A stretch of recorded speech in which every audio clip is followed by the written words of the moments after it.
Hey, hey, hey, hey. Salut encore les pros. Bienvenue dans cette série consacrée à Vue.js. Nous sommes à la dernière version de Vue 3.2.v8 et on va parcourir tous les fondamentaux dont vous devrez maîtriser pour débuter avec Vue.js. Je vais déjà m'excuser pour ce petit silence depuis ces derniers temps. Ça fait pratiquement 2 semaines donc nous n'avons pas publié de vidéo dans la chaîne. Justement à cause des contraintes qui étaient hors de ma portée, hors de mon contrôle. Ces derniers temps, je suis énormément occupé par mon vrai boulot. Donc, vous savez que j'ai un travail à temps plein, pour ceux qui ne le savent pas. Et ça m'occupait énormément ces derniers temps. Et vous savez bien évidemment que je travaille pour la chaîne pendant mes heures creuses. Et j'ai également un projet qui me tient vraiment à cœur. Ma plateforme de e-learning. Il faut à tout prix que cette plateforme voit le jour. Et jusqu'à présent, je rencontre énormément de difficultés. Et c'est pour ça que je suis tellement occupé ces derniers temps, comme vous pouvez le constater. Mais qu'à cela ne tienne, c'est pas du tout un gros souci. Nous, on va continuer. Et bien évidemment, il y en a assez de tutos déjà dans la chaîne. Donc, si vous êtes nouveau, abonnez-vous en cliquant ici et puis activez la cloche de notification pour vous rassurer de ne jamais manquer un tuto. Et là, maintenant, ce qu'il faut comprendre, c'est que nous avons des séries sur Node.js très complètes, des séries sur Git, avec beaucoup des bases qui vous permettent de comprendre concrètement comment Git marche. Nous avons Tailwind CSS pour les frameworks CSS et c'est aussi très complet, c'est une série très complète. Nous avons des séries sur le HTML, des séries sur du JavaScript, des séries sur Laravel, mais pas très complètes. Mais ne vous inquiétez pas, il y aura quelque chose d'ici très peu. Vous avez également sur React et plein d'autres choses à faire. Il y en a assez et sans trop continuer, je vais déjà vous présenter une opportunité à saisir pour ceux qui ne l'ont pas encore faite. Allez ici dans bipro.fr et puis vous allez voir le landing page de cette plateforme de e-learning et saisissez l'opportunité dès maintenant. Saisissez votre nom et votre email, surtout votre email qui passe et que vous recevez des emails dessus chaque jour. Vous la saisissez ici et puis vous cliquez sur notifiez-moi.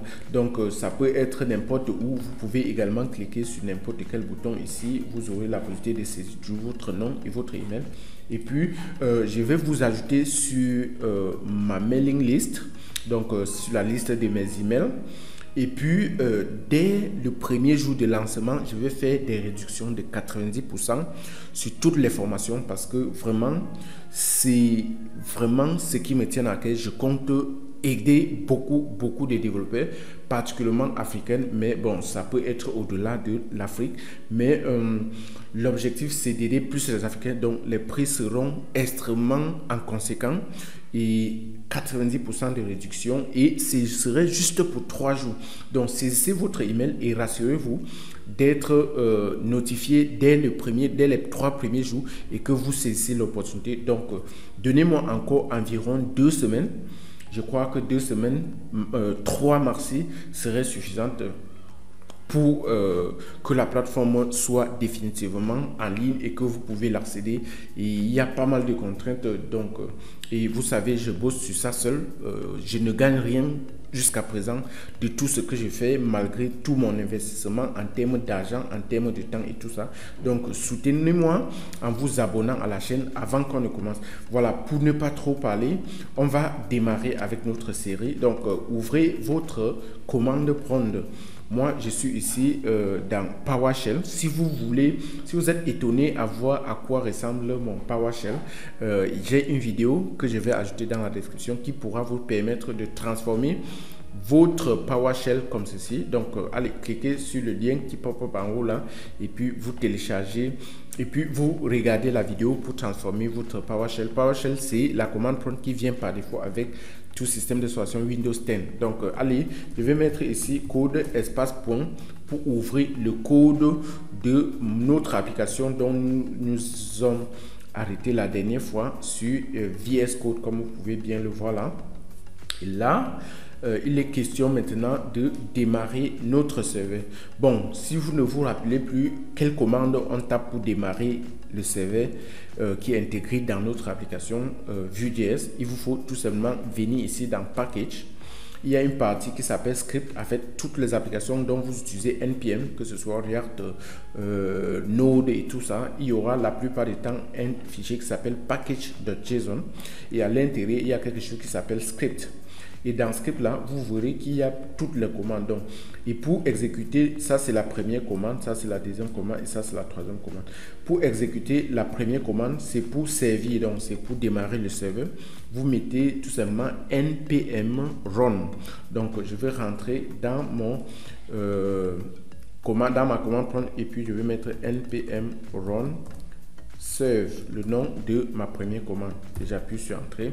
Donc ça va compiler, donc ça va faire tout le nécessaire et puis ça va démarrer le serveur au port 8080 comme vous pouvez bien le voir. Donc je copie tout simplement ceci et puis je peux l'ouvrir dans n'importe quel navigateur comme ceci. Et bam, vous pouvez voir, c'est ici qu'on s'est arrêté la dernière fois. Voilà, on va faire un peu plus de style. Donc on va ajouter quelques petits outils là-bas.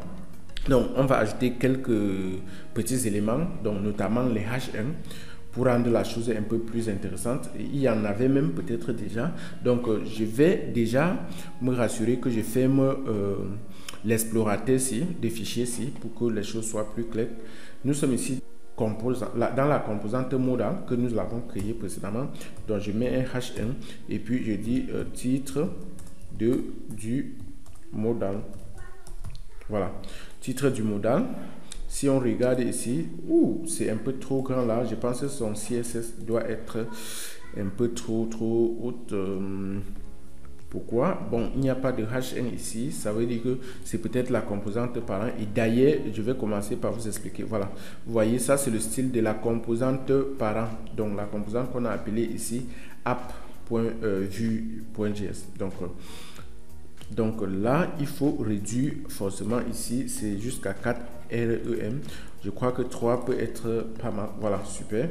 Vous pouvez bien voir que c'est bon. Déjà, ça ressemble à quelque chose. Donc, je vais également ajouter un petit H1 ici pour que la chose soit un peu intéressante. Je vais appeler ça ma toute première app vue. Voilà. Donc, qu'est-ce qu'on a? On peut bien voir notre titre également ici en arrière-plan. Donc, je vais faire décaler légèrement ce modal par le bas pour que les choses soient un peu plus claires. Donc, je reviens dans ma composante modale. Voilà, margin top and bottom 100 et left and right auto. Donc, si je mets celui-ci à 120, voilà, je crois qu'il pourra descendre un peu. Et puis, vous pouvez bien voir. Super. Ok, on peut revenir maintenant à notre mouton. Notre application est bien démarrée. Donc, il était question ici que je vous montre comment styliser les composantes dans Vue.js. Voilà. Qu'est-ce qu'il faut retenir déjà? C'est que on a notre composante et vous voyez déjà que on a une classe ici. Vous savez que voilà. Vous savez que chaque composante a 3 parties. Le template, le script, pour notre modèle ici on n'a pas encore de script, mais à la fin ça a un style. Maintenant, ce qu'il faut retenir, c'est que chaque style que nous avons ici est appliqué de façon globale. Donc dès que vous mettez du style dans une composante, ça affecte globalement toute autre composante qui fait partie de cette application. Et il est question ici de voir comment nous pouvons contrarier cet aspect-là, comment nous pouvons en fait nous épargner ce problème, parce que imaginez que vous voulez styliser rien que le modal-ci et que ça affecte même le modal parent-ci, vous voyez, et c'est là où le problème commence. Donc il est question que je retire déjà le H1C et puis je laisse ça tous en noir comme ceci. Et puis, je vais donc venir ici et je vais mettre une couleur quelconque. Je vais venir ici dans l'enfant, voyez bien.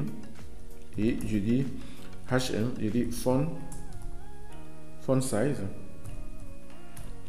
Je mets la couleur de fond, je mets même 2.5 ERM. Et si vous voulez que la police augmente, je veux dire la couleur change, vous pouvez mettre aussi quelque chose comme color. Et qu'est-ce qu'il faut faire? Il faut mettre quelque chose comme ceci. Là, je vais essayer de cabrer pour trouver une couleur qui est un peu plus intéressante. Voilà. Si vous regardez là, je crois que j'ai mal fait quelque chose. Il faut qu'on ferme comme ceci. Voilà. Super, super, super. Vous voyez. Maintenant, je viens d'appliquer le H1C à l'élément, à la composante enfant, parce que vu modal, si c'est une composante enfant de ce modal principal qui est app, mais le style de là affecte également même le H1 qui est dans le modal parent. Voilà, ça revient à ce que je vous disais. Comment il faut faire pour résoudre ce genre de problème? Voilà. Il faut par contre utiliser, il y a deux méthodes qu'on peut utiliser pour résoudre ce problème. Soit on vient ici dans notre composante qui s'appelle, dans notre style de notre composante enfant, on met quelque chose qui s'appelle scope. Vous voyez, ça s'appelle tout simplement scope, comme vous voyez là. Et si c'est juste un attribut HTML, mais spécifique à Vue.js, qui vous permet en fait de rendre la portée de ce CSS-ci rien que dans cette composante. Ça ne peut pas aller hors de cette composante. Et si on rentre là, vous voyez même déjà notre H1 de l'arrière-plan, il n'est plus affecté par ceci, mais par contre le H1C est toujours là. C'est déjà une très très bonne chose que vous retenez. Maintenant, je vais vous faire savoir quand même quelque chose. Donc je vais faire un clic droit ici. Donc je fais un clic droit et puis je reviens ici dans mon head. Le premier style-ci, c'est le style de parent. Vous voyez bien, c'est le CSS d'autres composantes parents qui est là. Maintenant, le deuxième style-ci, c'est le deuxième style de notre composante enfant. Vous voyez bien, modal background. Vous voyez quelque chose, data V. Un EC, en fait, cet ID a été généré de façon automatique. Vous voyez même le H1 là, vous voyez celui-ci. Tout ça vient de ceci. En fait, vous voyez également ici, vous voyez ces attributs ou ces attributs qui sont appelés data V avec un ID quelconque est ajouté dans tout élément de la composante dont nous avons mis l'attribut scope. Je ne sais pas si vous voyez bien, les voici ici, les voici. Maintenant, ça permet à ce que le style n'est que affecté à tous les éléments qui ont cet attribut-là. Voilà, c'est pour ça que Vue parvient, ou c'est comme ça que Vue parvient à pouvoir mettre des scopes dans des éléments et puis les donner style à eux seuls. Voilà, maintenant, si nous on veut que maintenant, si nous on veut le faire de façon autre, parce que ce qu'il faut retenir avec ces attributs qui sont ajoutés de façon dynamique, c'est que si vous avez peut-être 1000 lignes de code ici, 1000 lignes de code dans votre style ici, ça va devenir pratiquement pas bon pour votre application en termes de performance, parce que pour écrire, parce que ce qui va faire, ce qui va scanner tout le template ici, et puis ajouter cet attribut, donc écrit dans les différents éléments HTML, nécessite de la puissance en termes de ressources. Et si vous avez une quantité importante à réécrire, donc ces attributs-là, ça peut drastiquement affecter la performance de votre application. Donc pour quelques lignes comme ça, c'est pas du tout un problème, pas du tout, même jusqu'à 1000 je pense que c'est pas du tout.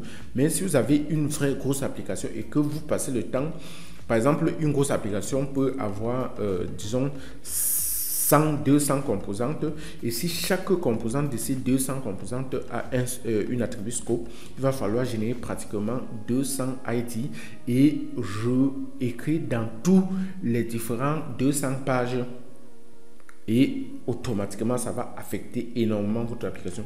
Et pour le faire, il faut tout simplement donc pour contrarier cela, vous pouvez retirer le scope là et puis vous venez ici maintenant dans notre H1. Nous savons que notre H1 tous sont englobés, ça c'est le H1, même le P ici, ils sont englobés dans un élément parent qui a une classe qui s'appelle modal. Donc nous pouvons tout simplement dire ici modal comme ceci. On met d'abord modal et on dit le H1 qui est dans le modal, affecte-le, et vous pouvez voir, parce que j'ai déjà retiré le scope ici, vous pouvez maintenant voir que ça l'affecte également sans aucun souci. Voilà, donc c'était important que vous compreniez bien cela. Maintenant, ce qu'il faut comprendre, c'est que si je reviens ici et que je mette quelque chose comme scope, ici, ça c'est la composante parent, le app component. Vous allez voir directement que même ici, ça l'affecte. Pourquoi? Parce que celui-ci est la composante parent, enfant de celui-ci.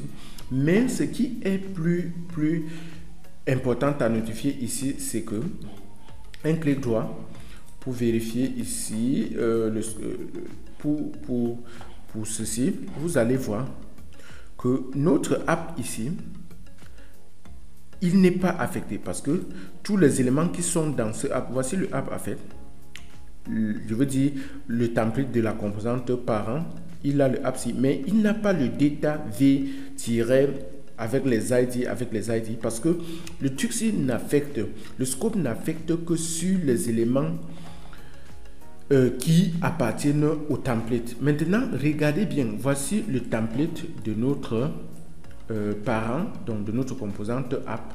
Il n'a pas quelque chose qui s'appelle app. Par contre, celui-là se retrouve ici dans notre index.html. Voici là où il se retrouve. Vous voyez, étant donné que lui il est hors du scope, c'est là où ça devient un souci. Maintenant, si on veut que cela soit appliqué à tous les éléments, il faut peut-être créer. Donc, en fait, si on veut que ce soit appliqué hors du scope d'une composante, il faut qu'on l'applique directement dans ce qu'on appelle une composante. Dans ce qu'on appelle du style global. Donc, il va falloir créer un CSS qui est affecté de façon globale à tous les éléments. Et pour ça, je vais juste ici dans mes assets, je crée un dossier que j'appelle CSS. Et à l'intérieur de CSS, je crée un fichier que j'appelle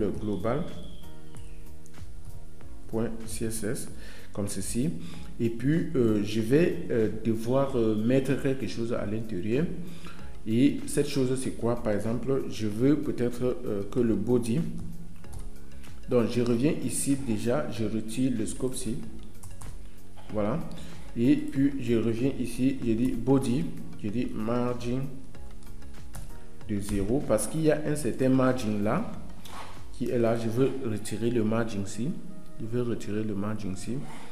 Et puis, je vais me rassurer qu'il n'y a pas de problème. Je peux également affecter un peu un H1 ici pour que notre H1 ici ait pratiquement les mêmes. Si on veut que ça affecte tous les H1 comme ceci, parce que ça c'est un H1. Voilà, vous voyez, ce qu'il faut retenir, c'est tout simplement un H1 comme ceci. Et là, si on rentre ici, voilà, bien évidemment, il faut pouvoir l'injecter dans notre application. On vient de créer le fichier CSS, mais il n'est pas encore injecté dans notre application. Pour le faire, pour ajouter votre fichier global, rentrez dans le fichier main.js et puis vous venez ici, vous importez. Importe quoi? Cette fois-ci, c'est quelque chose d'autre. Donc, on va tout simplement placer les assets. Il y a un CSS et à l'intérieur, on a quelque chose qui s'appelle global. Et on met la CSS. Global.css. Donc, voici comment vous importez le fichier à partir d'ici. Vous entrez dans le dossier qui s'appelle asset et puis css et puis global.css. Comme vous voyez là, on n'a pas besoin de mettre point virgule à la fin. Sinon on rentre là, bam, vous voyez, ça affecte tous nos éléments et tout est cool. Et on peut même aller y mettre quelque chose comme ceci. Donc je peux affecter tous les P et je dis font style. Font style, c'est là. Excusez-moi.